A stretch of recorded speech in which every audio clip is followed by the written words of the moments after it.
Hello, we are here today with Dr. Bob Milligan, who will address clarity in the workforce. Thank you, Karen. Clarity seems obvious, but it isn't. And what we're talking about today is specifically clarity. I often call it chalking the field with employees, but it really applies to everything we do. Let's start with a scenario. I want you to put yourself in this situation. You've been sent by your spouse to the grocery store to pick up 2 or 3, 4 items that are needed.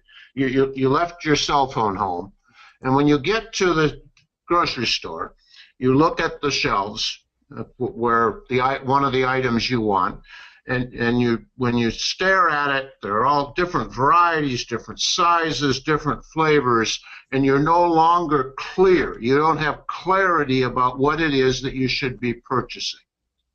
What I want you to think about is, how would you feel in that situation?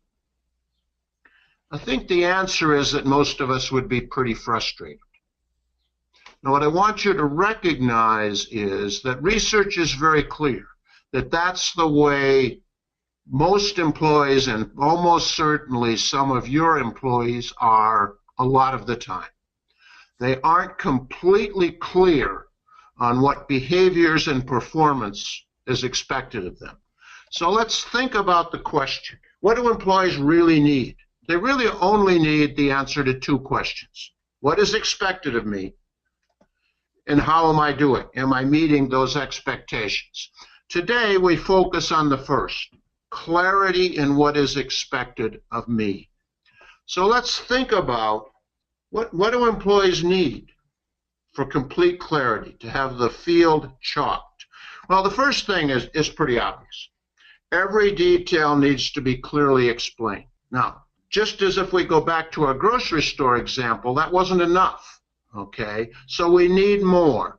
The second one, and perhaps the most important, is we need to explain why the expected behavior or the performance is important and or needed. To illustrate this, let's do 2 things. The first is we're going to do a role play. And the role play is the following. A manager that will be played by Karen is requesting that an employee work late to help finish the dairy's work. And I'm going to be the employee. Karen? Bob, I need you to stay late to help me finish milking. We are also planting today. Sorry, not today. Someone else can stay. But Bob, there is no one else. I need to get home. I need to rest up for my date tonight.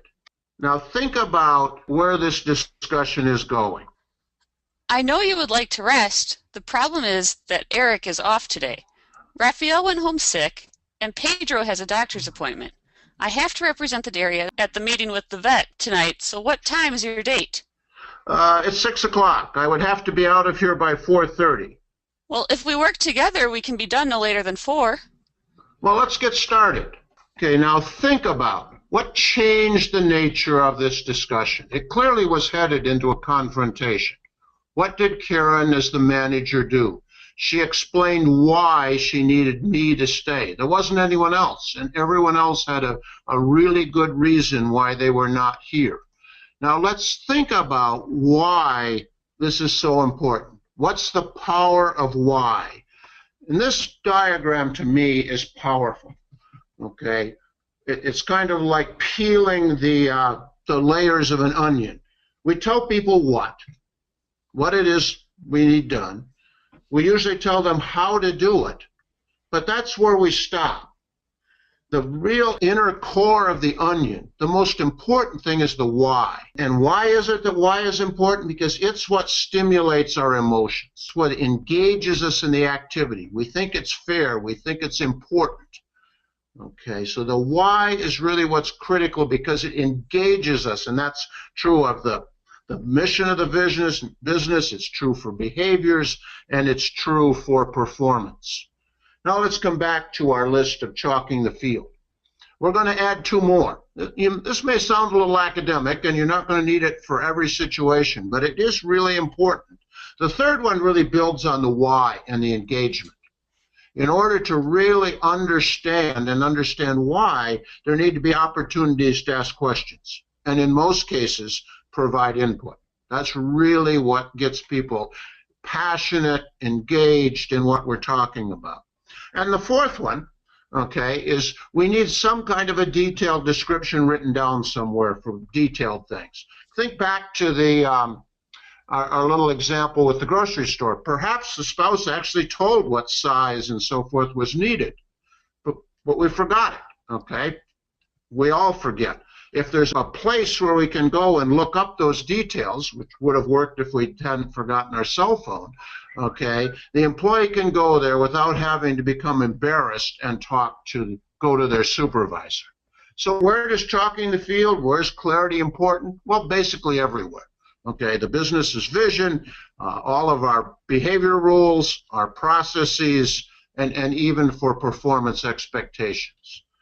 So think back to how frustrated you were in my little scenario with the grocery store. It's now your job to ensure that your employees are not in that place. And the way to do that is to provide clarity, or as we describe it, chalking the field. Thank you, Bob. For more information on workforce issues, please view additional webinars with Dr. Milligan on www.progressivedairy.com or watch for his articles in Progressive Dairyman magazine.